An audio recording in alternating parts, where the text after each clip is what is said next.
Good morning, everyone. Good morning. Great. Thank you for being on. We're waiting for Eleanor to get onto the call, but why don't we start, Jeffrey? Please. Go ahead, Jeffrey. Well, let me let me Yes. give the official welcome. I will talk a little bit later on, but let me hand it over to Nalita to go over some of the meeting tips as we do this presentation. So, Nalita, I'm going to give Yeah. it back to you. Okay, thanks. Perfect. Welcome. Welcome, everyone. We're so glad to see everyone's faces. Pam, if you could move to the next slide. It's not moving. What I'd like to do this morning is, as we start our presentation, is just start off with just a few meeting tips, really sort of more of rules of engagement for us, as we have all experienced. For the last 5-6 months, we've been moving towards electronic forms of meeting and communicating, and we really value your time. The very first thing I'm going to ask everyone is if you would please mute the screen. Can everyone please mute your screen? Silence yourselves. Thank you. A few meeting tips as we start. We would like to first welcome you, and also really make this session, this grant information session, which we're so happy to finally be able to launch today, as valuable and as engaging as possible.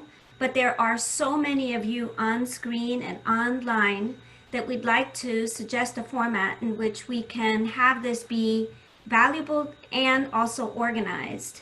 And so the first thing is, please mute your screens. And when you speak, just unmute and mute back so that we can really minimize the background noises and any distractions. I'd also like to ask everyone if you would please silence your phones, because oftentimes what we have happen is phones ringing in the background, and that's kind of another distraction as someone might be speaking. Nalita, Yes. this is Pam. I'm going to have, the slides are not forwarding, so I'm going to have to try again, okay? That's fine, thank you. And then the other thing I'm going to ask everyone is, there are so many of you, we love to see your faces, but we also take this as an opportunity for everyone to engage with each other. We have lots of nonprofits that join sometimes that we may not have seen in a while, and it's also an opportunity for all of you to sort of know who's on call and who and what organization. So when you speak, if you would please identify yourself in the organization that you're representing this morning, it would really be very, very helpful to us, but also to everyone who's on the call, or on the Zoom call, I should say. We will have a Q&A, a question and answer session towards the end of this presentation. So I would beg, your indulgence as we go through the presentation. We have a lot of information to share. We know that all of you have already seen the guidelines, and we've sort of teased out the best pieces of the guidelines to talk about. So we will go through the entire presentation, and then we will have Q&A. What I would suggest is, as we're going through the presentation, just jot down your questions. I will come back towards the end, and we'll also have a very organized way in which we take questions, because in this grant opportunity, we have a series of funds that are available in different categories of funding.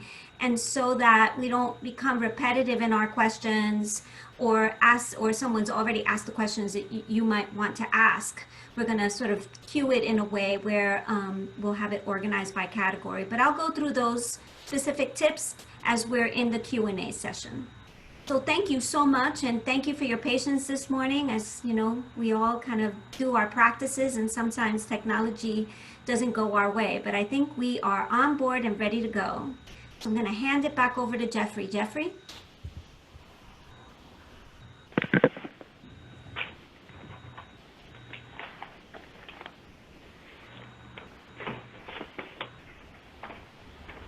Okay.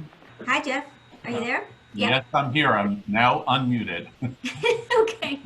I will mute myself. Great. Good morning and welcome to the grant information session for the COVID-19 Relief and Recovery Fund, Phase 2. We appreciate you joining us this morning to learn more about this funding opportunity. For nearly 3 decades, our community foundation has been promoting philanthropy to advance the well-being of our communities. We've connected donors to different causes that make our community stronger.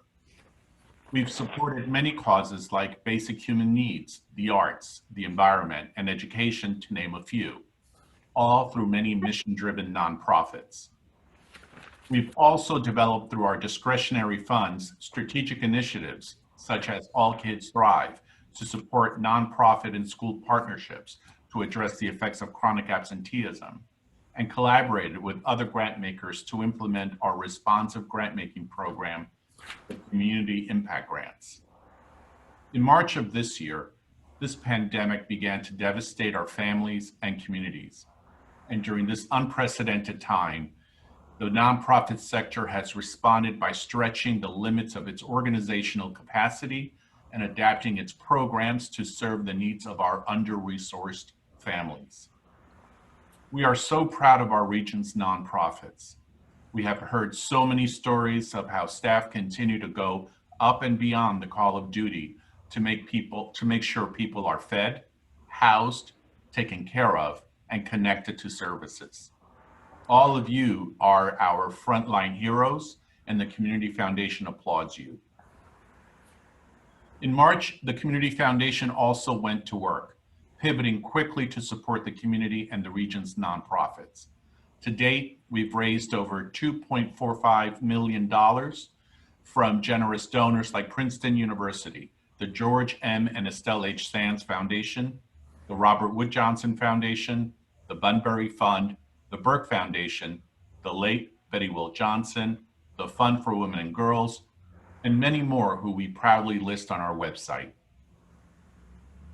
In the 5 months, we've received more than 100 grant applications and over $1.1 million to 54 area nonprofits. 52% went to food distribution programs, 25% went to social services, 13% went to mental health services, and 10% went to homelessness support and rental assistance.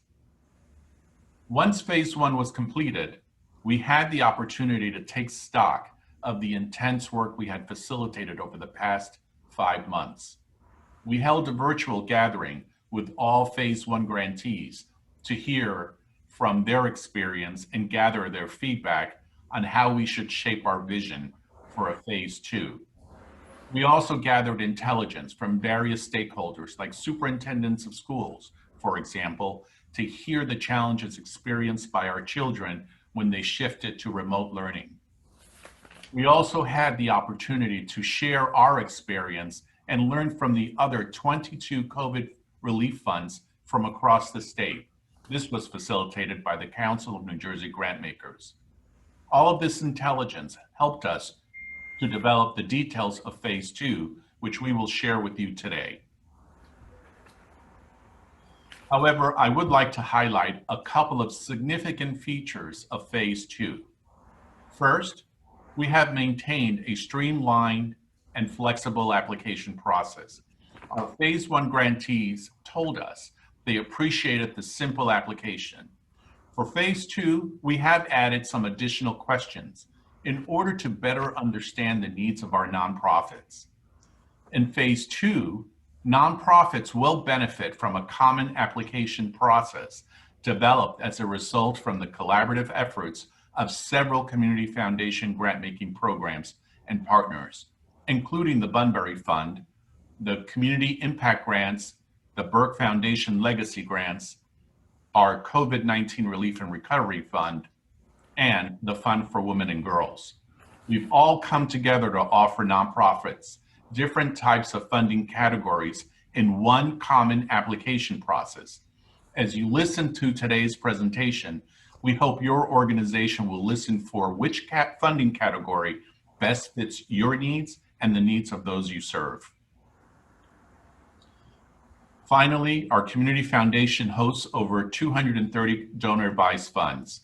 We continue to advise our fund holders grant making, as many have also been very responsive in this crisis. Therefore, whether you become a phase 2 grantee or if you are declined, your organization might be considered for a grant from our DAF pool. This is another way we help our local nonprofits by making these connections as appropriate. So with that, if Eleanor is joining us, I am happy to turn it over to her, or I will do my best impression of Eleanor as we move forward. Eleanor is online, Jeffrey. I see her. Eleanor?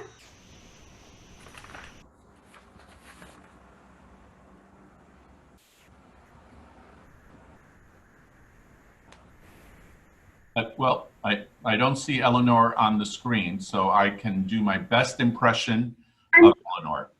Oh, there you go, Eleanor. Great to see you. Good morning, everybody. This is truly a special day for the Community Foundation. It's not just that we're introducing phase 2 of the COVID Relief and Recovery Fund, but this is an opportunity to reaffirm the value of community and the important role that all of you play in meeting the needs of our neighbors, especially those who are poor, elderly, undocumented, or marginalized in any way. And of course, the services you provide for our precious children. Grant making is more than providing resources for your important work. Grant making is also a huge vote of confidence. When we or any other funder provide resources, we are actually saying that we trust and value the work that you do, and that we recognize that you are filling the gap between what individuals are able to do and what should be the responsibility of the government. So on behalf of the Community Foundation's Committee on Impact and all of the funders of the COVID Relief and Recovery Fund, I thank you for the essential work that you do, not just during the pandemic, but every day. Next slide, please. Our time together is filled with information that we hope will help you make a strong case for the support of your projects. We will discuss the who, the what, and the how of phase 2 grant making. And of course, we will allow time to respond to your questions. Next. Let's start with the who. Who are the people who are making decisions about which of the critical needs will be funded and which will not? And what do these people bring to the decision? The decision makers are referred to as the core evaluation team. I think of them as my dream team because of the knowledge, experience, and perspective that they bring to the task. What is equally important is that each of them cares very deeply about the well-being of our neighbors and our community. Each has a deep knowledge of the nonprofit sector, and each is committed to maintaining a very strong nonprofit sector during the pandemic and after. In calling their names, I thank them for the hours and hours of work, the hours and hours that they will invest in making the best decisions they can in ways that reflect the needs of our community and our responsibility to our donors to make the best decisions we can. Jeannie Besser is deeply knowledgeable about food insecurity, nutrition, health, and wellness. Mary Grace Billick is the Director of Human Services for all of Mercer County. Sonia Delgado keeps her eye on state and federal legislation and regulations that impact the resources available to our grantees. John Hatch is deeply knowledgeable about Trenton and the agencies that operate in the city. He reminds us of the importance of the arts in nourishing the souls of people as well as communities. Next, Jamie Sapoke is deeply knowledgeable about nonprofits and capacity building. She is a staunch advocate for the nonprofit sector. You will find none better. She represents the Bunbury Fund. Atia Weiss leads the Burke Foundation. She is our expert on child development and trauma.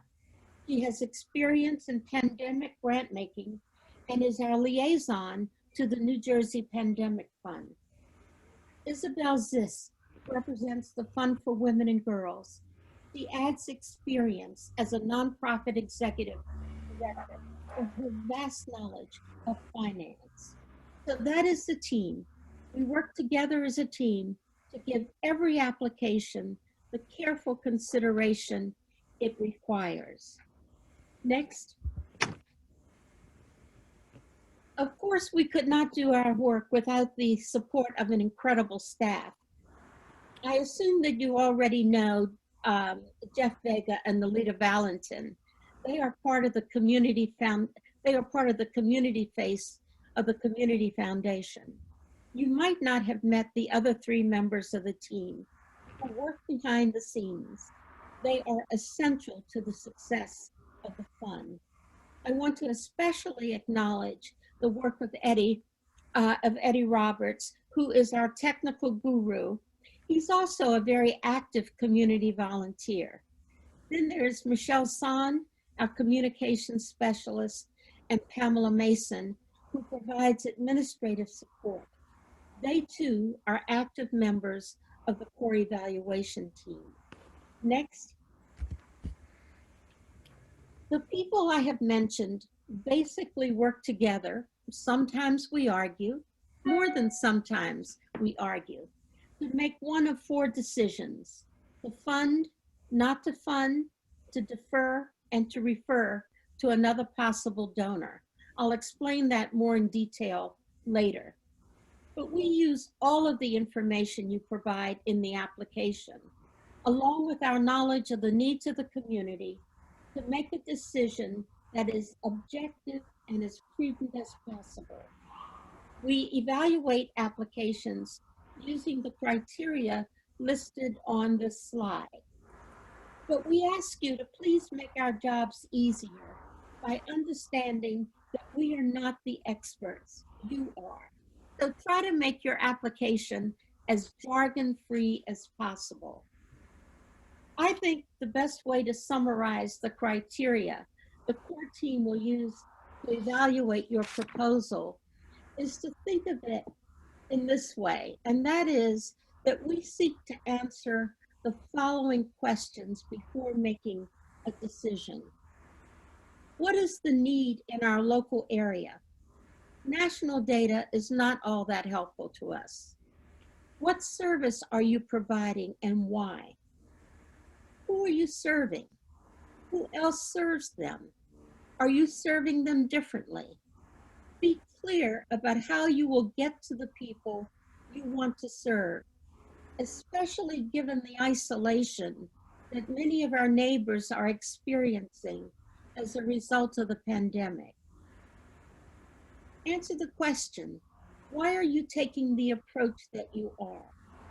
When will you provide the service? How are you going to provide the service? Describe your project and how it works.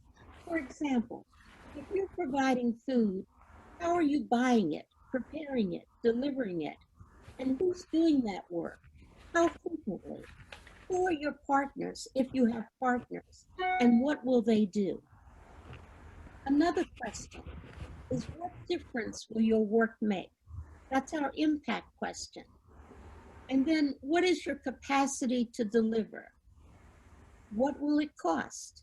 Think about your budget. Ask yourself, is it reasonable? And now we will ask you to consider how you are addressing issues of racial equity, both within your organization and in your approach. So before you press that button to submit the application, make sure that you have provided answers to these questions somewhere in your application. Next. Now, In reviewing your application, the core team is going to consider whether or not there are other sources of support for your project. We will ask if there are government sources, either federal, state, or county, that we are aware of, or that we might suggest that you apply for, or apply for them first. So before making a final decision, we might consult with the New Jersey Pandemic Fund or with the Southern Jersey Community Foundation, see if there might be interest in funding, or if we might want to split funding. Now, one of the good things that has happened is that we are in constant contact with people who care deeply about the work that is being done in our community. They may not have contributed to the COVID-19 fund, but they want to help. And sometimes, and in fact, in quite a few cases, in phase 1, we have been able to convince a donor or a donor-advised fund to support a project.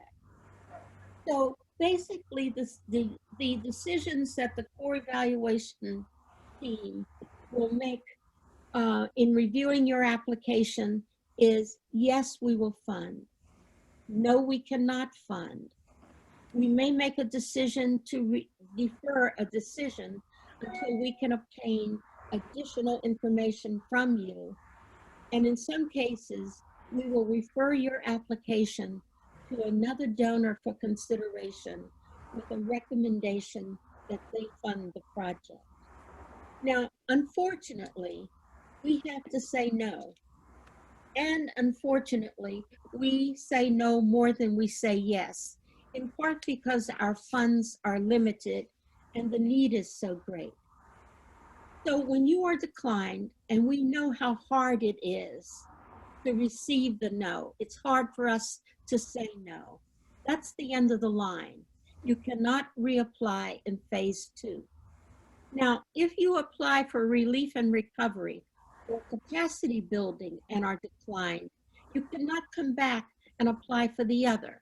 You must apply for both, for support from both at the same time if you're interested.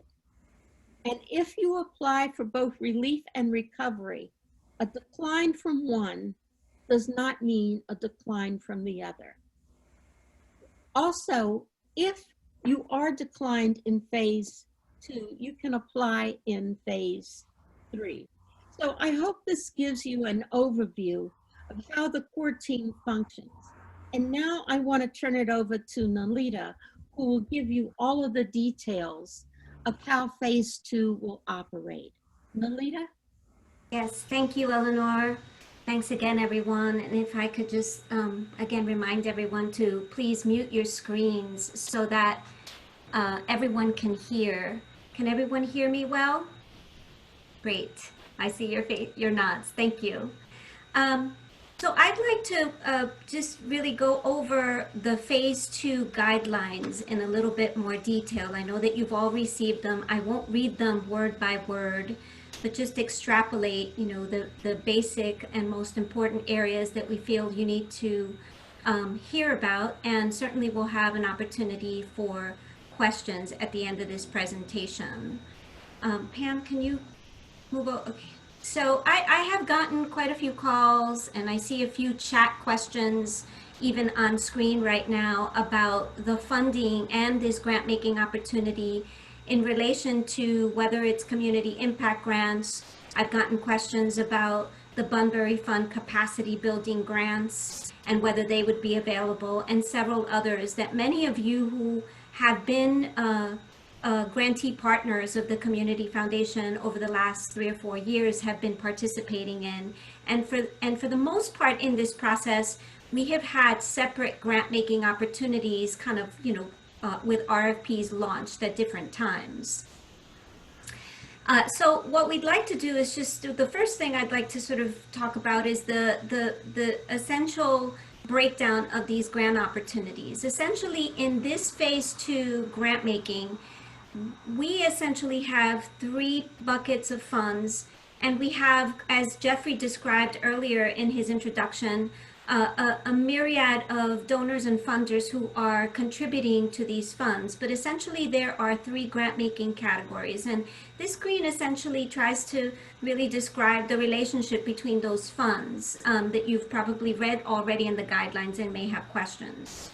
And the one category is called Neighborhood Needs Grants, and those grants are specific to organizations that are serving specific neighborhoods, addressing low-income vulnerable populations in various place-based neighborhoods and communities of our region. Those really are one of the considerations in our discussions in phase 1 with our core team every Tuesday and Thursday morning was, that we have nonprofits who may be in this COVID environment really helping and serving a very local community, but are smaller neighborhood organizations. And rather than us having a full application process that, really for a small grant and one that really delays a grant fund or a grant award to happen for a smaller grant, we've devised this Neighborhood Needs Grants area, where if you're a small organization with an organizational budget of $50,000 or less, you can apply for a neighborhood grant. The maximum cap of a neighborhood grant is $5,000. And if you apply for a neighborhood grant and you are eligible in that category, you really are not eligible to apply for continuing relief or capacity building grants. This one, we will review applications weekly. We'll talk more about the process a little bit, but this, similar to phase 1, phase 2 will be on a rolling basis. So you can go on to our grants portal and apply at any time within the time frame in which we're rolling phase 2, which we'll talk a little bit about. The other 2 grant categories are continuing relief and unrestricted operating support grants and organizational capacity building grants. And there's a bit of a symbiotic relationship between these 2. Organizations that have been really focused and for the most part looking to apply for community impact grants would look at the continuing relief and unrestricted operating support grant category. This is for this particular category really supports immediate relief, organizations that are continuing relief related to the pandemic, the COVID-19 pandemic, from phase 1 to phase 2 and still need support, as well as support for operations, which would be basically how we would normally fund community impact grants. In this category, the applications would be reviewed bi-weekly. So we're trying to stratify, be as quick and as responsive as we can be. The core team is prepared to read applications. We do our deliberation or evaluation process and really try to get a response to you back on a timely basis. But of course, there's lots of moving parts, and so these would be reviewed on a bi-weekly basis.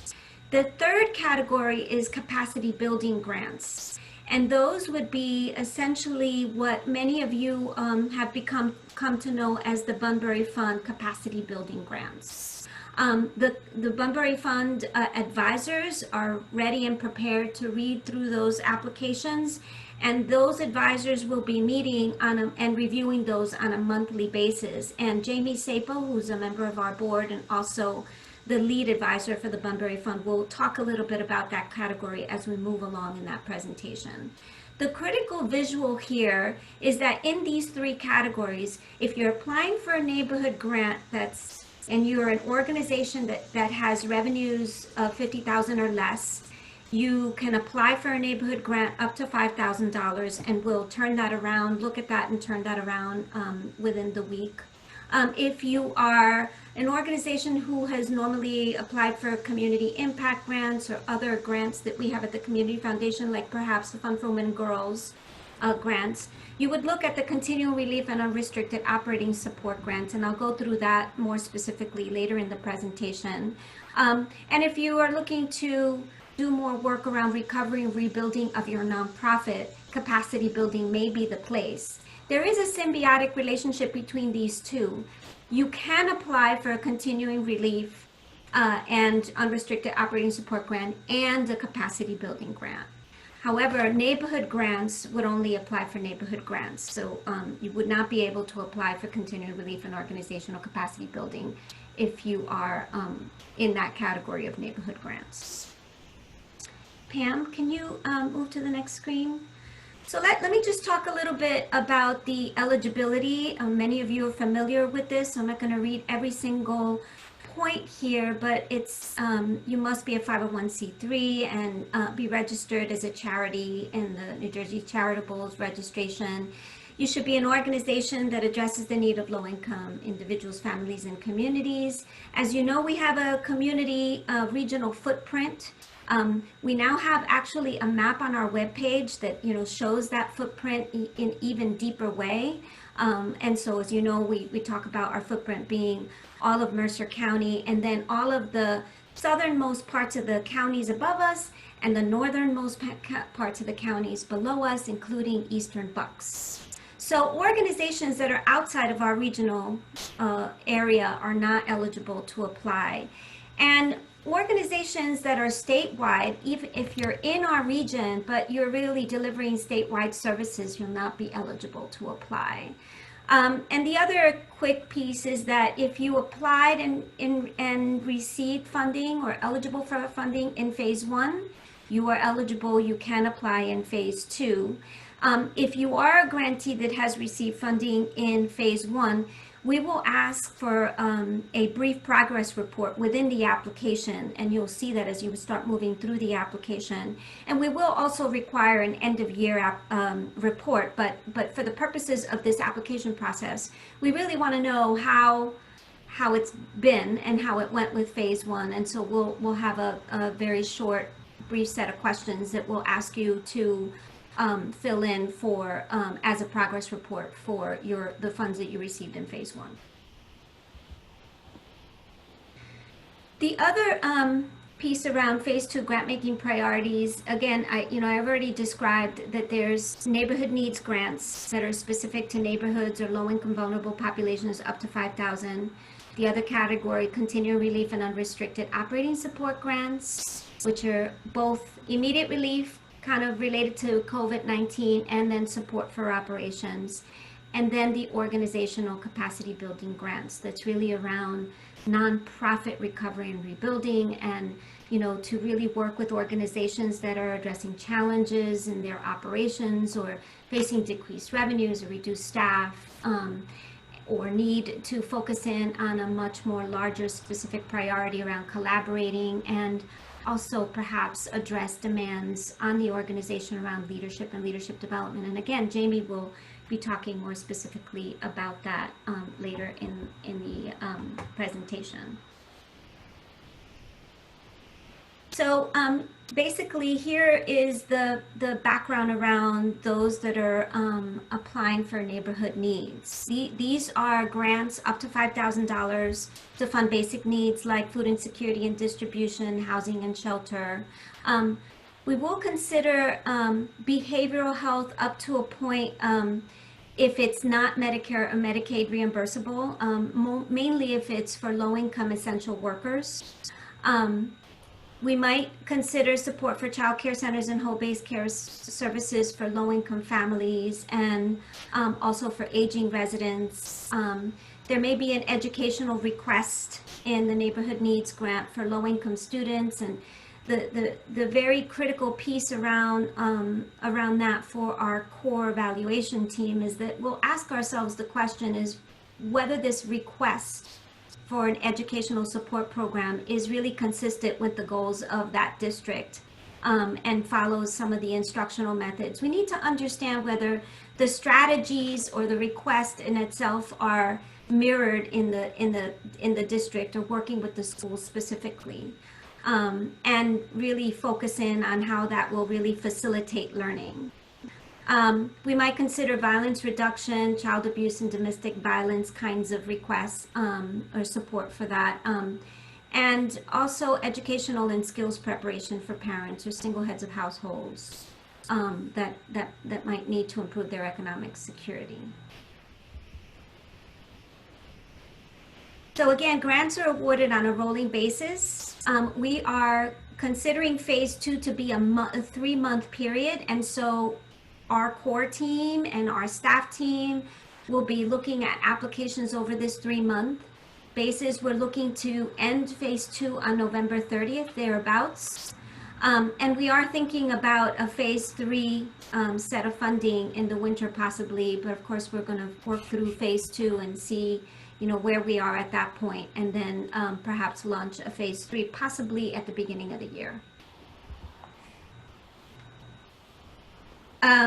Grants for neighborhood needs, again, organizations below 50,000 that have revenues below 50,000 are working charitably in specific neighborhoods, working with vulnerable populations, low-income populations. And this is really not to exceed $5,000, and it's just really flexible dollars that help with operational support, and we will turn those around on a weekly basis.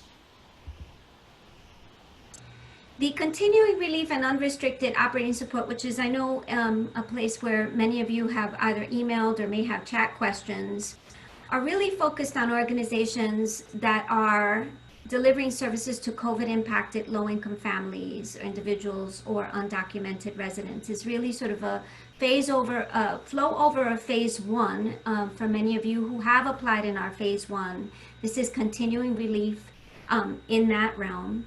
But we've also added the component that will support organizations that need unrestricted support to continue programs and services that might have been offered actively before the pandemic or need some revamping in this phase 2, as we're all moving from the pandemic in the emergency of the pandemic to more sort of figuring out where we need to go in this process of the pandemic and into the fall and the winter. So grant funds request to fund basic needs, again, similar to how I described for neighborhood needs, is kind of an open process, because we know that many of you are in the community, are of different sizes, offering different kinds of services. Some may be focused on certain populations or certain communities.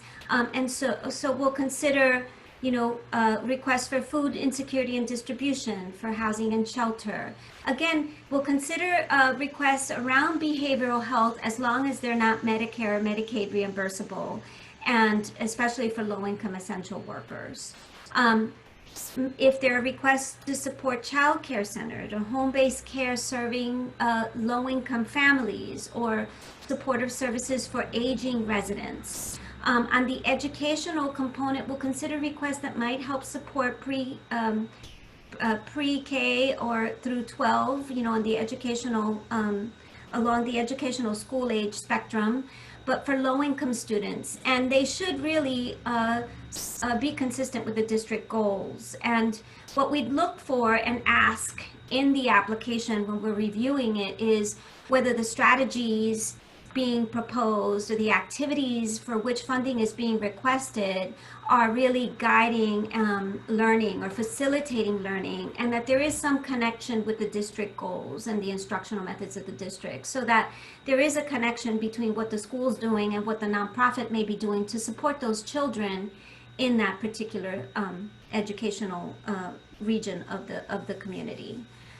We might consider proposals that focus on violence reduction, including child abuse and domestic violence, and those that might be requesting funds for educational and skills preparations for parents or single heads of households working to improve their economic security. So that's the sort of realm around continuing relief and unrestricted operating support.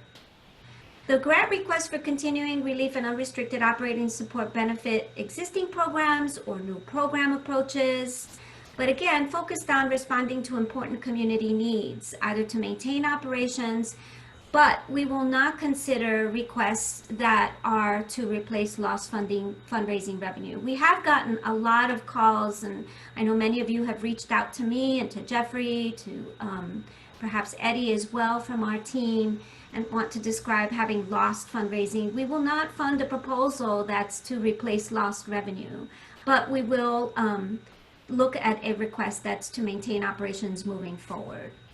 And so those of you who are most familiar with the Community Impact Burke Legacy Grants and Fund for Women and Girls applications could look at this continuing relief and unrestricted support category as the place to apply. We have not set an amount, in terms of the top amount that we would fund, but similar to phase one, and many of you, thank you for being so conscientious about this in phase one. We're asking that you be reasonable and realistic, that what you're asking for is really based on what you need at this moment in time, given the scenario that we're in at this moment in time, and that it reflects your organizational needs. And again, we'll review these applications on a bi-weekly basis through the core team. And now the third category of funding is focused on capacity building, and I'm very pleased to introduce Jamie Kite-Sapo, who's a member of our Board of Trustees and also the lead advisor for the Bunbury Fund. Jamie?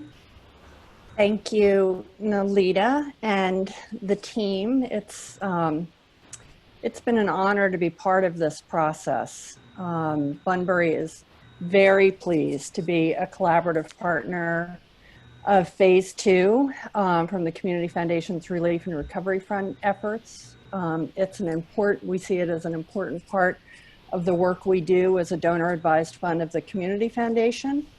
I am the lead advisor to the fund, but I speak on behalf of our other 6 advisors: Nancy Keeling, Shannon Mason, Meredith Moore, Carolyn Sanderson, John Thurber, and Jay Watson. We are a sub-team of the Recovery Fund, and we will be focusing, as Nalita said, on the capacity building efforts moving forward. I also want to say just a shout out to all of you on this call. It's a lot. It's a lot to take in. The core team spent all summer working on these guidelines and the application. So exhale and get your questions ready, because we certainly expect to receive them. I just want to give a quick review of the Bunbury guidelines. There is a link on the Community Foundation page that details this, but just, a little review. Thank you, Pam. Our focus is still on capacity building. Those of you who have been to, grant information sessions with us before, the stool, the capacity building is all about supporting the tabletop of the stool to help you deliver your mission. And now more than ever, that is so important. We are looking less at kind of longer term capacity building that we have discussed over the recent years, and more on nonprofit recovery, immediate projects to help move you through recovery into a robust and flourishing future. We see those challenges as, helping to address how you're operating with decreased revenues. That's just, a reality. Likely with some changes to your staffing, the need for more collaboration. We see this and have read about it repeatedly through the last 6 months. Nonprofits are going to have to find new ways to collaborate with each other to share mission moving forward for your service into the community. And also, all of this places great new demands on leadership, both board leadership and staffing executive leadership. Our eligibility is the same as it's always been. It's detailed on the guidelines. It's any qualified nonprofit organization who has work within the specific capacity building area. I also want to mention that anyone who applied for funding in the spring in our round before COVID came upon us, you are able to apply again as part of this new round if you were declined or if you have an active grant with us. Next slide.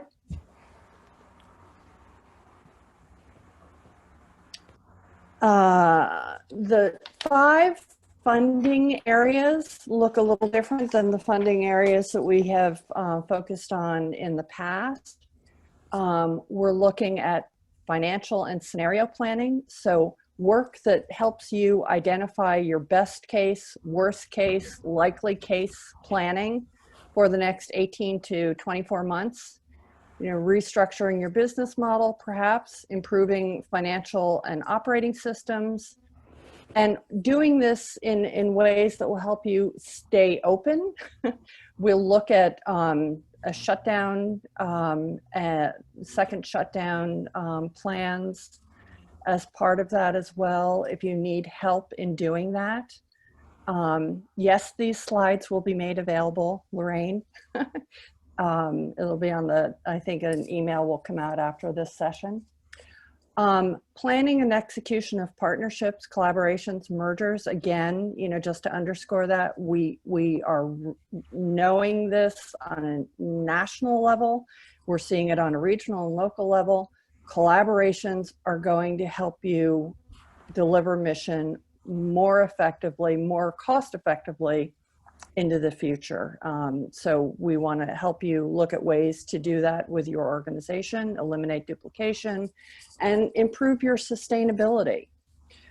We want to look at strengthening governance. You know, for those of you who, you know, have been funded by Bunbury in the past, you know, governance is a very high priority for us. It continues to be. We want to extend that to embracing practices that promote a culture of equity and inclusion, along with all of the board strengthening, self-evaluation, succession planning for boards that we have focused on in the past. And again, succession planning, both for executive leadership, you know, even though we are in a pandemic, there are still succession needs facing many organizations. We know that.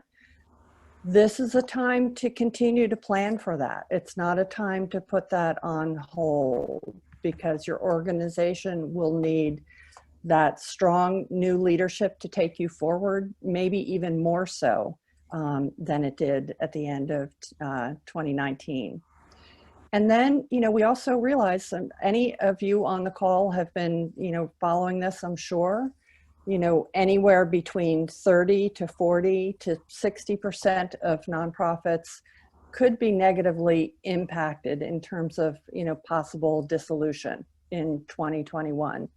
We're pretty sure that 2020 is going to be a year that we can all get through, but what happens next year and the year after that? So really taking a hard look at the opportunity of having a graceful dissolution is something we will fund, and we want to put that out as an opportunity for organizations to explore.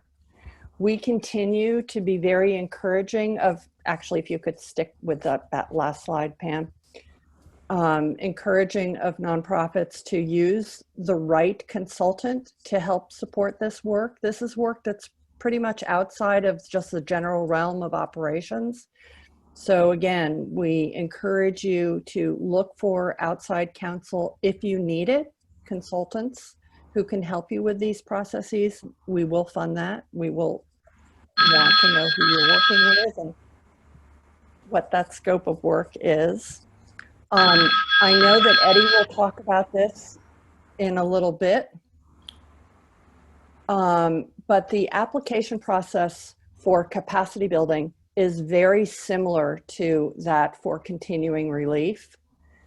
So you'll be able to go through the application if you're applying for both and kind of cut and paste, for lack of a better word, one into the other. Bunbury will have some additional questions related to capacity building that, of course, you would not have to answer in the continuing relief application. So again, we've all tried to make this as user-friendly for you all writing the grants. And, you know, just to underscore Eleanor and Alita's points, be clear, be succinct. You know, writing a good grant is so helpful to the reviewers.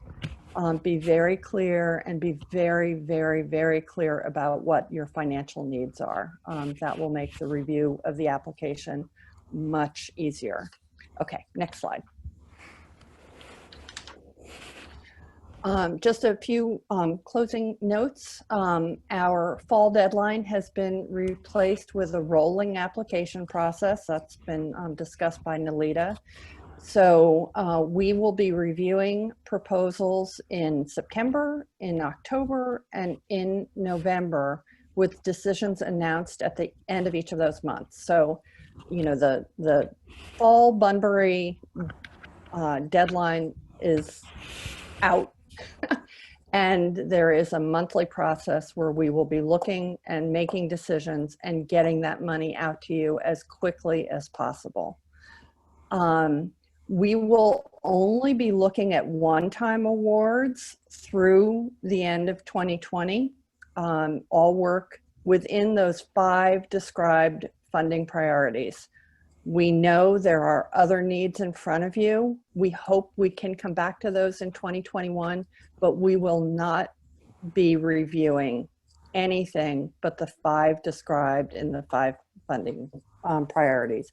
And you will have to, you know, check off one of those in the application. We will do no planning grants and no multi-year grants for the rest of 2020. That's, you know, kind of stating the obvious, but just to be clear, we are putting that work on hold until 2021. The maximum request is $100,000 for through 2020, through the fall, through the next 3 months. But again, that doesn't mean just jump to 100,000. You know, be really, we have a finite amount of money.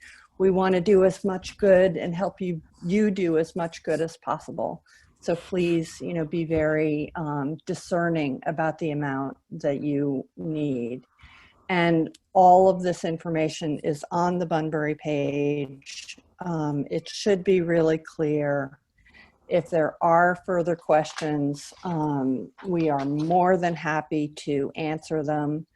When we are reviewing, when the advisors are reviewing the proposals, you know, a process similar to what Eleanor described, you know, we have very lengthy discussions, you know, discerning the actual requests. The 7 advisors are deeply engaged in the community. Each of us have a different lens of experience that we bring to the review.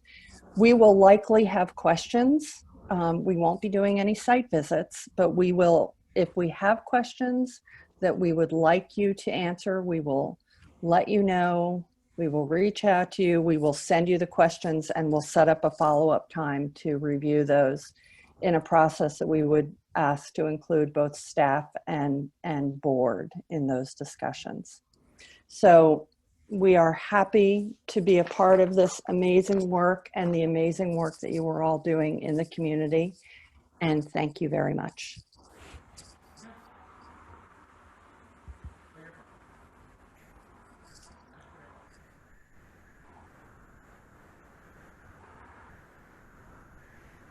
I would like to just say a couple more, provide a bit of information about the activities that are not eligible for funding. And one of the things I would say is, you've heard, if you've been to our grant information sessions in the past, we really take seriously every application, and our core team and the review team are all folks who are very thoughtful, expert in their own areas. And one of the beauties about the discussion of the core teams and the evaluation process is that we drill down quite deeply in looking at all kinds of organizations and consider every single possible opportunity to be helpful to a nonprofit and but also stick within the types of guidelines that we set for funding and be responsible to our fund holders. Having said that, one of the things that we really discussed quite a bit from phase 1 into phase 2, and Pam, could you move into the other screen, is the kinds of things that we really did not feel that we would consider funding in this phase. Some of those are continuing from previous grant programs, and some just as a result of the work that we've done through this COVID, time, and in releasing the COVID funds in phase 1. And so these are the types of activities that will not be eligible for funding, that will not be considered if you submit an application. One is around, virtual programming. In phase 1, we did get a lot of requests for either technology or for programs that were virtual, given understandably this mode that we're all in, because we're all in this around the pandemic, that we've had to move into a virtual platform.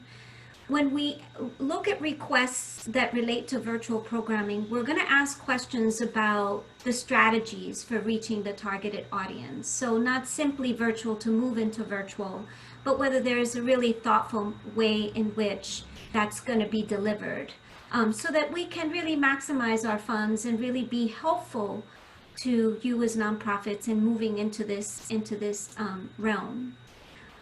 Again, we won't consider revenue replacement from canceled fundraisers programs or a loss of endowment. We will consider, and we had a lot of discussion about this in our core team, applications that come from particularly, universities, colleges, and colleges, but we would not consider projects or requests for providing financial support to students. Particularly in many cases, we had requests that, for that kind of funding that was covered by the CARES Act. These are, areas of funding where there's other sources, and just to stress that point, not just related to financial support for students, we will ask that question in every single application. We will look for whether that request and the budget that's tied to that request could have other opportunities for funding, because there has been a lot of support on the federal, state, and local level through county funding. And we have members of our team who come from those sectors and know what kind of funding is available, that has been available in our community, in our county, and throughout the state. So that will be a question that we'll ask, is this request covered by other sources? And the other is, of course, any kind of request where there's Medicare or Medicaid reimbursable service. We'll also, on programs that are asking for, or proposals that are asking for educational kinds of supports, we'll look to see that there's some evidence of an alignment with the school district, the school, so that what you're providing as a nonprofit is an add-on value to the work that's happening in that community along with the schools. As you all know, we also have our strategic grant-making program, All Kids Thrive, and so we've been working with 4 school districts. And we do understand that we're in an environment where things are changing, and the issue of whether schools will be completely virtual or partially virtual in the fall is something that's dynamic. But the key thing here is that if there is a proposal where you're asking for support related to an educational program, we do want to see alignment so that it's added value to the work that's happening in that community, with that school, with that district, or with the leadership in that educational district. Again, capital and endowment campaign support would not be eligible. Any appeals and sponsorships, this is not new to our work. We do not fund fundraising appeals or sponsorships. We don't consider applications for fraternal and religious activities. And we will not consider applications related to police, fire, and rescue services. And so I'd like to ask Eddie Roberts, who's our Director of Grants and Programs, to talk a little bit about the application process. Many of you are familiar with our grants portal, but there are some fundamental changes and shifts that we've done in order to have this sort of multi-funded approach to our application. So Eddie? Thank you, Nalita. Can you move forward, ma'am? Sure. Hi, what you see on your screen now is the landing page for the login to the grants portal. You can access this page via the link that's in the guidelines or the COVID funds link on the PFCF website. If you're new to the organization, welcome. We ask that you click on to create a new account. set up your organization's profile as well as your contact information.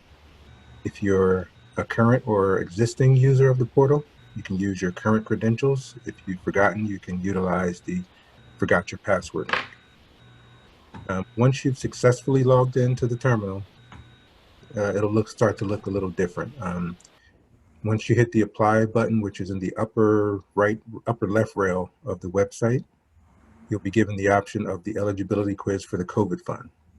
Once you complete and submit that, you'll see your grant opportunities listed on the far right side of the page.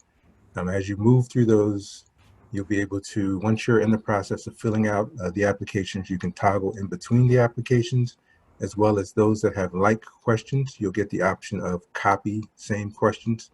And basically what that'll do is copy those questions onto the next application. For example, if you start with Bunbury, and then you say, okay, I'm going to go back and I'm actually going to apply for continuing relief, you can copy the like answers into that application, thus not having to repeat yourself or type those again, and it'll also be uniform across applications. If you still have any difficulties, you can feel free to contact us here at the office. Back to Nalita for Q&A. Great. Thank you, Eddie, very much. So we've scheduled this presentation till 1, and our goal was to go through the presentation. Thank you all for your patience and for listening. You know, to echo Jamie's comments, we know that this is a lot of information. When we do grant information sessions, we really try to tease out the most critical elements of the guidelines. We know that you've already gotten the guidelines. You can download them, they're available, and they have a lot more detail. But you know, we also try to have as much time for question and answer. So we do have till 1. We have a closing statement that Eleanor will make, but let's dedicate the next, I guess we can dedicate the next 30 minutes or so for questions and answers. Now, we have in this electronic mode, when we're doing this virtual grant information session, it's a bit different than being in the room with all of you. First of all, personally for me, I just love to see all your faces in one room, but now I see your faces on screen, except I can't see everyone at all times because of the way this technology works. I can only see so many faces at a time. So I may not always see you, everyone's on mute. So I would like to handle this question and answer session a little bit more organized. There's over 100 participants, so now there are about 100 participants on screen. And I can see everyone on the participants list. What I would ask is that we handle this question and answer session in an organized way by grant category. And the reason to do that is that many of you may have similar questions. So your question may be answered as we're going through this process. If you pull up the participation screen, you can see everyone who's a participant, and there's a little box on the bottom right-hand corner that says raise hand. What I'd like to do is just call on each category. So first we'll talk about whether you have questions related to the neighborhood needs part of the guidelines. And then we'll move on to continuing relief and unrestricted operating support. And then we'll move on to capacity building and just take your questions one at a time. I would ask that you raise your hand and I will call on you so that we don't have multiple people with 100 people talking at the same time. I may not see your name. So we'll try to get through everyone. If we run out of time, we'll certainly, get back to those questions and communicate those after this session. We'll also look at the most critical questions and try to do a frequently asked questions piece to this so that you can go back and see if there's an answer to the particular question you may have. And we're also recording this session and we're going to make that available later on. So is there any questions related to neighborhood needs? And if you would raise your hand on the participants list, I will see your raised hand. Anyone on neighborhood needs? It was pretty clear? Okay. Well, having not seen any raised hands, is there any questions about continuing relief and unrestricted operating support?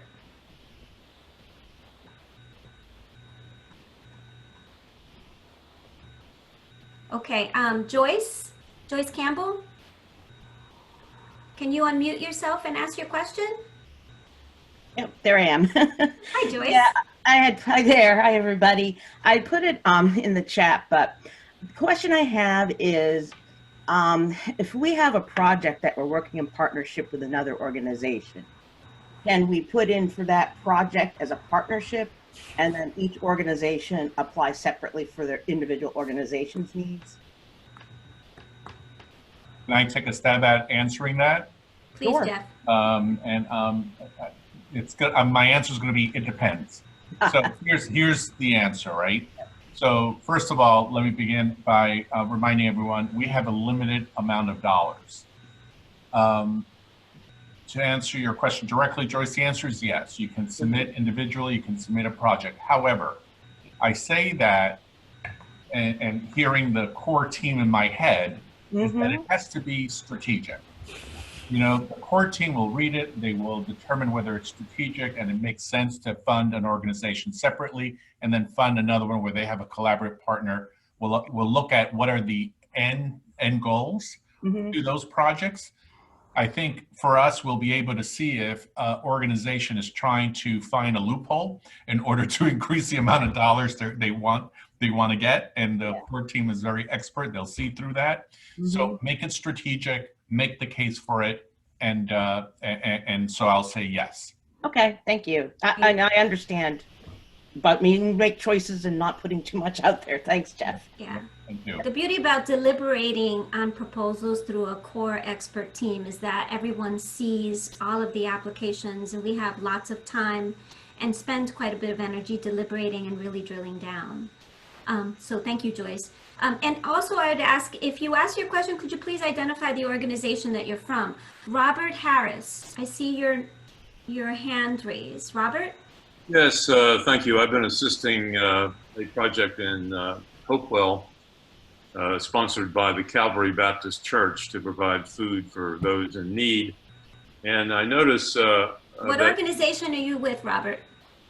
I'm not with an organization. I'm just a resident of Hopewell, and I've been assisting what's called the Chubby's Project, which is sponsored by the Calvary Baptist Church. Thank you. The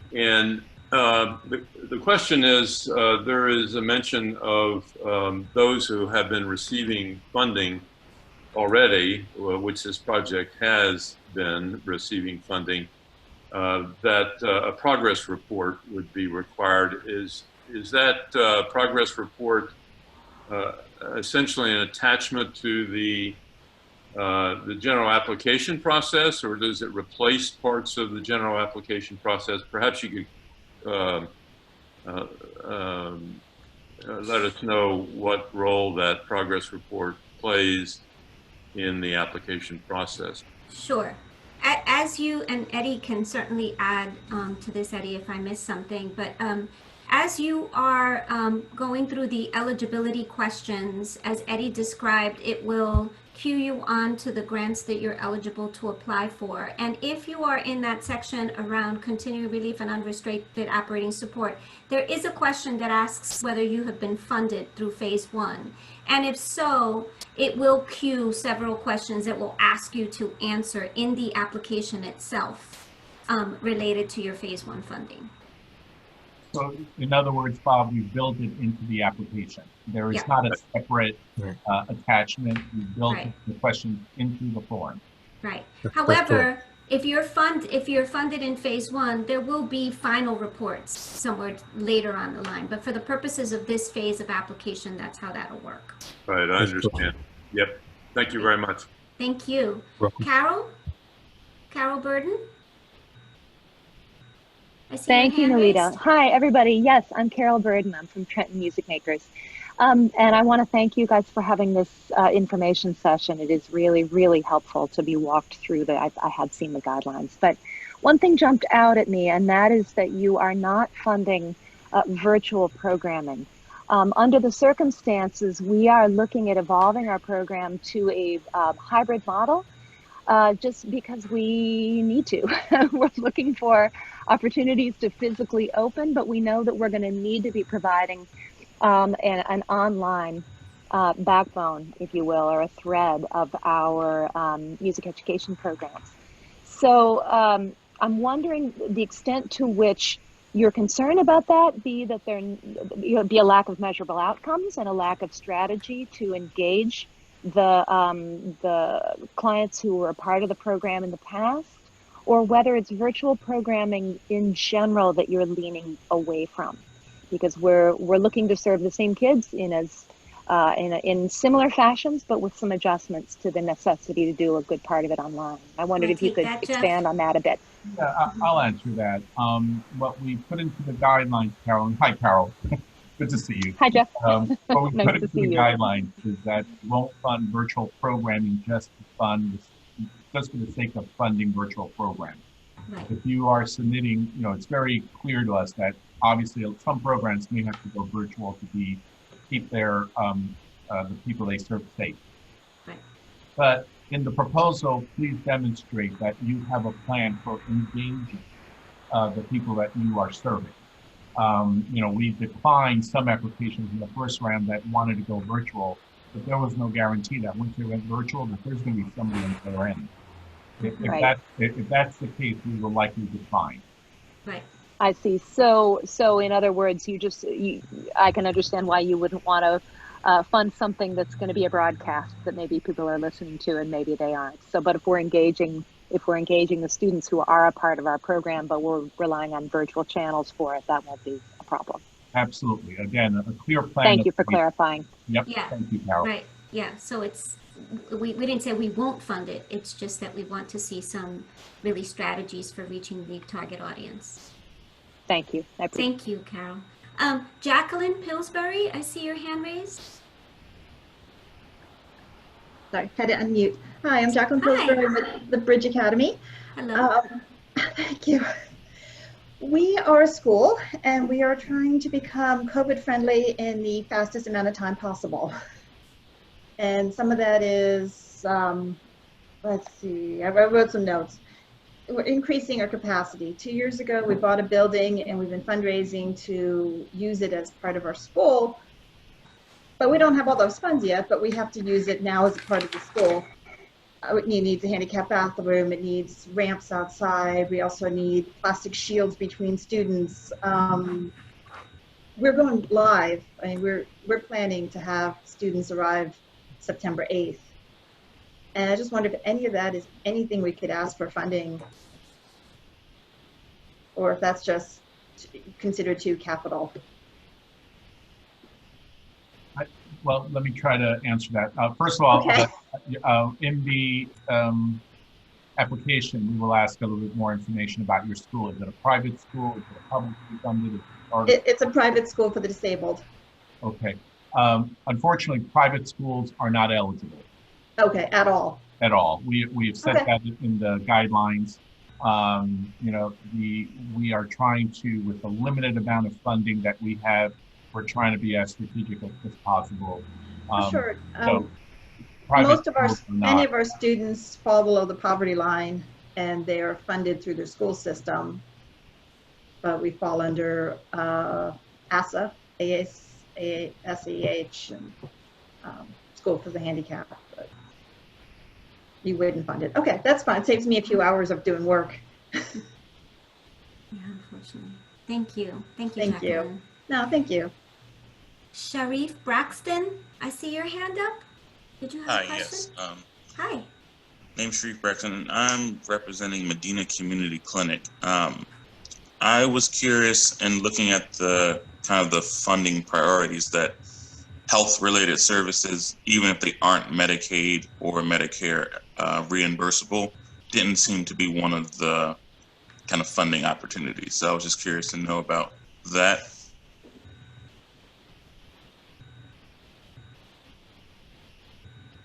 You want me to answer that, Nelia? Yes, please. Okay, sure, good. Trying to take the question down. The aim of that is that we will consider health interventions, what we want to make sure is that they're not interventions that already have access to other kinds of funding support, such as Medicare, Medicaid. If they're reimbursable by those other funding sources, we're not going to support it. Again, we're trying to stretch our dollars as much as possible. We want to make sure that for health, physical, mental health services, that we fund those services for people who don't have access to public funding support. So, for example, if you serve undocumented residents, make the case in the proposal, and that's something we will consider. Okay, yeah, because I guess just for clarification, we provide specialty care services. Around 90 to 95% of our patients are uninsured, in part because a large number of those patients are of uncertain immigration status or undocumented. So there are no reimbursement mechanisms for our patients, which is why I was curious to know whether or not we would be able to apply. You can. Again, we're looking for the overlap with this pandemic. So just make the case in the application. Okay, thank you. Thank you, Sharif. Mm-hmm. Elizabeth Calverin, I see your hand up. Elizabeth? I don't know why, but this is Isabel Lambotti. I don't know why it's the name of one of my colleagues who are peers, but so Isabel Lambotti from Chairman Mills. So I just want to ask it's a logistic question, but we applied for the phase 1, and so it still appear on your portal as undecided. So if we want to apply for the phase 2, we just delete all what we have written, and we rewrite it from scratch, because it doesn't appear a way to make a new application in our situation. Is that what we need to do? Debbie, I'm going to throw that at you. So, it's on a case-by-case basis. After the call, if you could reach out to me and I can see what's going on with your application on the back end. Okay, you may have just started it too early. So just let me, after this, reach out to me and we can fix that. I was so impatient, so. Okay, I'll reach out to you. Because we've grown so much, so we have to adjust and update what we wrote. Okay, so I'll reach out to you. Thank you. Thank you so much. Thank you. Allison Howe? Hi everyone. So good Hi. to see everybody. Allison Howe with Nonprofit Connect. My question is, you gave a long list of continuing relief areas to support, and then unrestricted operating support. I just was wondering, was there an and there or an or? Meaning the unrestricted operating support is for those list of programs being provided, or is it possible for an organization like mine or other organizations that are not providing those services on your list to receive unrestricted operating support? What we are trying to do here is to focus with a finer lens on the effects of COVID. So in the second category, that is open to those that are doing basic emergency assistance. And then for grant making for programs that would have normally applied to us, you can apply in that category. But again, we are going to ask with a finer lens, how are your services going to assist nonprofits or the programs you serve under this pandemic? Okay, thanks. Great, thank you. If I can ask Sharif and Allison, if you can lower your hand on there so I can see new hands. I'd like to just, Lisa, I see you have your hand up. Is that around continuing relief and unrestricted operating support? Do you have a question related to that category? I do. Okay, thank you. Hi, everybody. I'm Lisa Shelby with High Tops. And I actually have a couple of questions that are about that particular bucket, but as well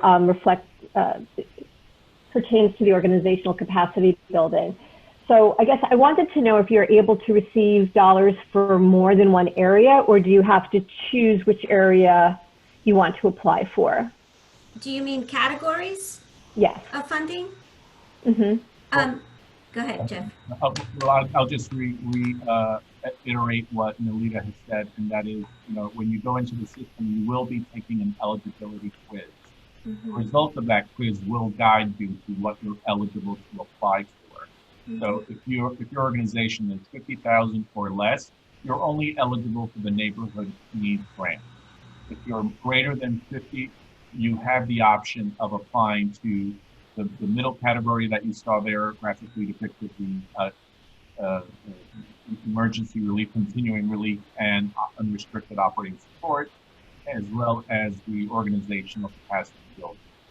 Again, we ask you, if you're eligible for both, take a long look, sort of work with your board, understand what's the best strategic fit. Is it one? Is it the other? Is it both? And so, Jamie, you may have anything to add for organizational capacity, or did I answer the question? I'm sorry, you're on mute. When am I going to remember that? Simple rule. Happens to all of us. That covers it for me, unless there's a more specific question about your multi-year grant. Yeah, well, I guess if you have a multi-year grant, as we do, would we still be eligible to apply for this? But I guess that would come up on my when I go in there. Yeah. Yeah, but you would absolutely. Okay. Yeah. Okay. And I'm also curious, you talked about that you're reviewing these grant applications over 3 months. I'm wondering if the opportunity to receive funding remains the same over that 3-month period, or do your buckets of money deplete over that three-month time, so that your chances are better in the beginning than at the end? We review each proposal. I think we have a targeted amount that we are looking at, sort of benchmarking like we did in the first round. And we'll look at the organization, at the application, and we'll try to fund it.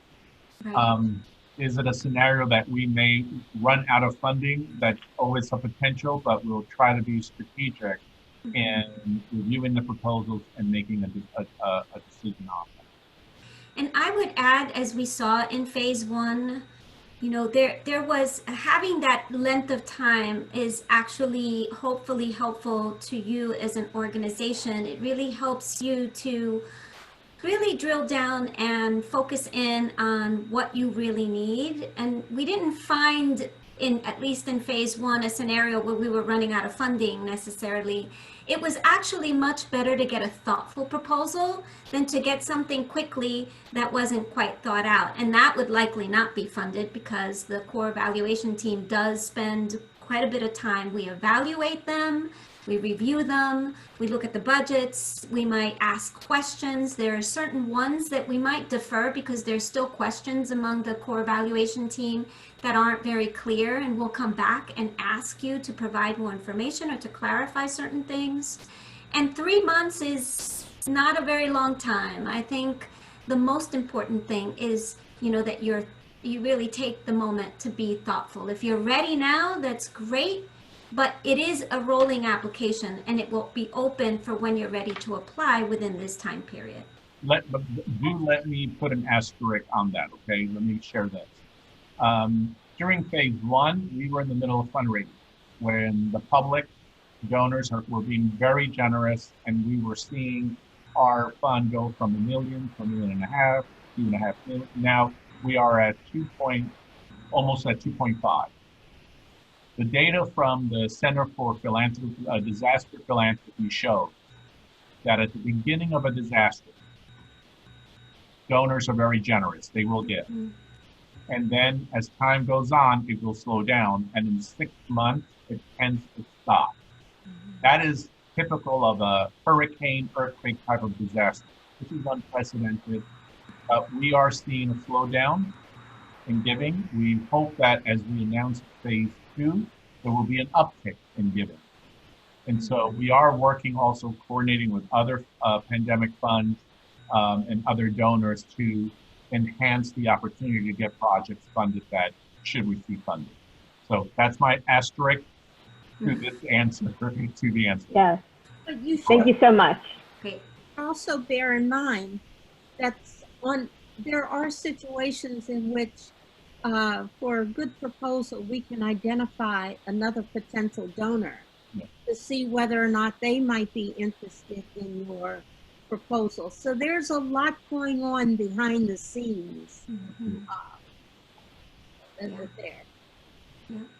Great. Can I just add to that, because that's such a good point from Eleanor, that one of the things that even with, Bunbury has 7 advisors and there are 7 or 8 on the core team, there's a lot of conversation that goes on behind the scenes, sharing the information and vetting the information, and even before there's a list of questions that go back to the grantee, there's a lot of information sharing, resource sharing among those who are reviewing all of the proposals, which I think adds value to the process. Yeah. Great, thank you. I would like to give a little bit of time to the capacity building, but I see one more hand raised. Leticia Villalon Soler, is this around continuing relief and unrestricted operating support? I love, it's about capacity building actually, but I love that how you said my name. So then let's move into capacity building. If those of you that have capacity building questions, if you would again raise your hand, and I can then. Maybe this also expands to other questions about grants, but our headquarters are in Newark, New Jersey, although we do service students across the whole state. And we have 4 sites where we provide services. One of them is in Somerset County, and it's where we service everybody from the south of New Jersey. And so my question is about like how you decide whether we would fit in this area based on where our headquarters are or where the service recipients are. I guess that's it.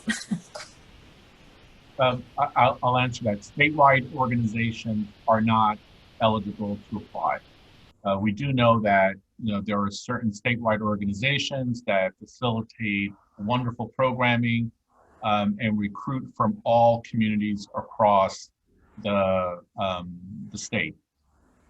There's, we will be interested in knowing how many of our Mercer County area students are involved in the programming. In general, we have an interest in that, but it becomes very difficult. So unfortunately, we're looking really we've raised these dollars and we're looking to support our local communities here.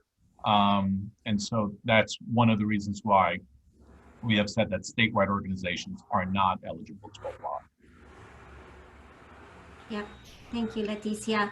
Are there any other questions around organizational capacity building? I don't see other hands raised. Cheyenne Wolf? Unmute. There I am, not unmuted. Hi there. Like the rest of us. Hi, good morning or good afternoon, everybody. Just a quick question. Is there any sense of a timeline or a grant period within which we should be spending the funds if we were to receive them?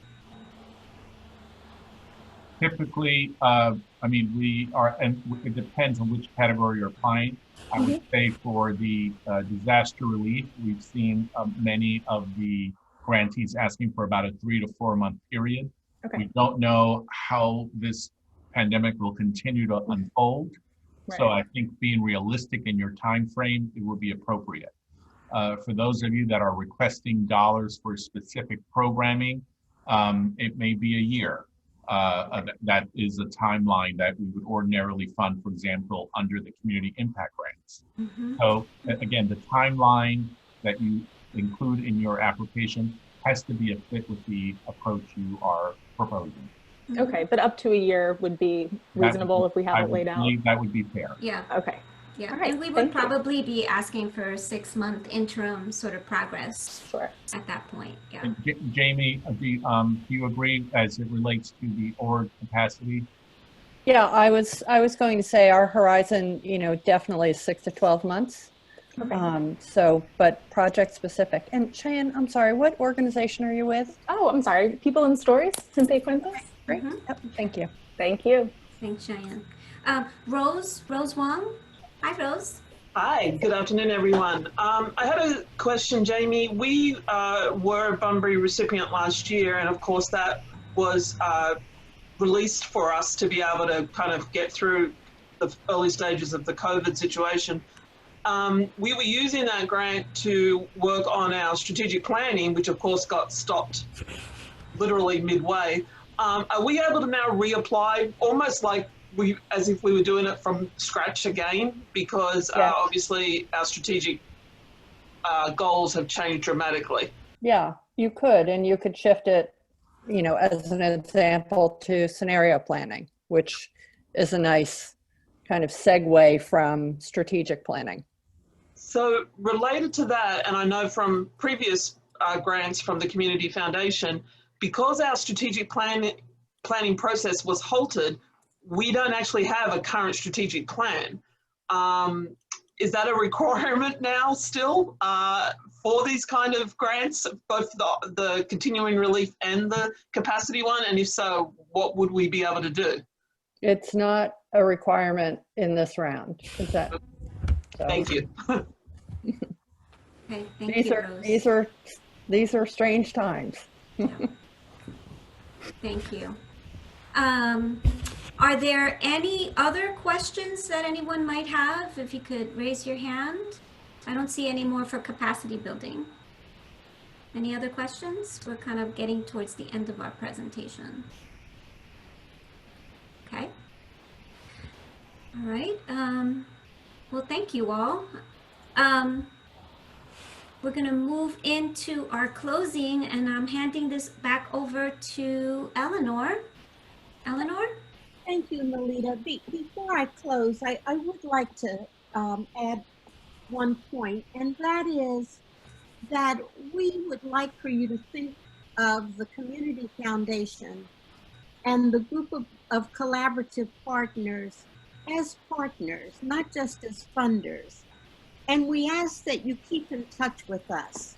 For example, talk to us when you encounter changes and challenges in your work. This is part of how we learn what's going on in our community. Also, let us know about major developments in your work.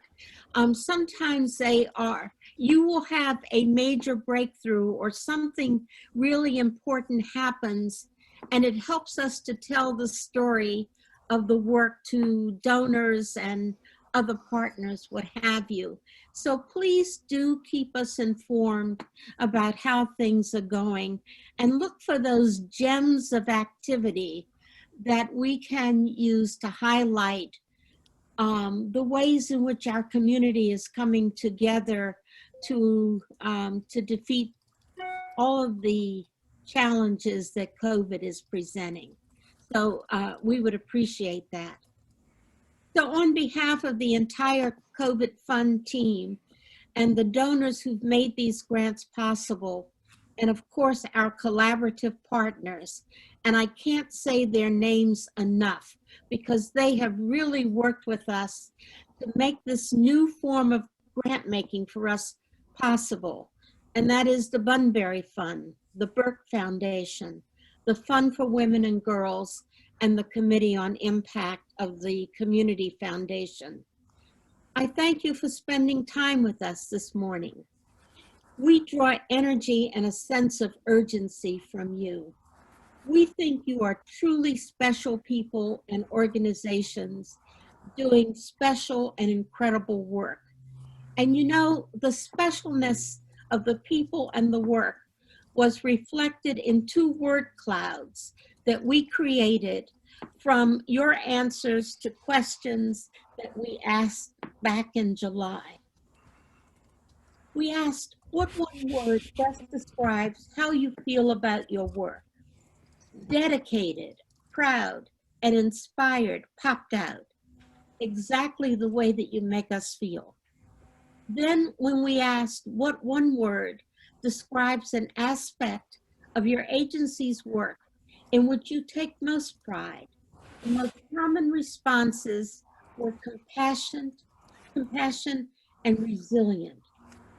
You know, those 2 characteristics are related because you care so deeply because you are so compassionate. You have found a way to continue to serve despite all the challenges of the pandemic. That's what inspires us. That's what inspires donors to the fund. We look forward to reading your applications. And once again, we want to thank you for the work that you do in making our community a place that does all it can to care for each other. Thank you so much. Have a good rest of the summer. And remember, we're not just your donor or your potential donor. We want to be your partners, whether we fund you in this phase of COVID or not. You are an important part of the community, and we hope that you consider us an important part of the community. Thank you so much. Thanks, everyone. This concludes our presentation. Have a great rest of the summer, and thank you for all your notes and your chat sentiments. We really appreciate them. Bye all, stay safe. You too. Thank you. Thank you. Hi, everybody. Thank you all. Thank you, everyone.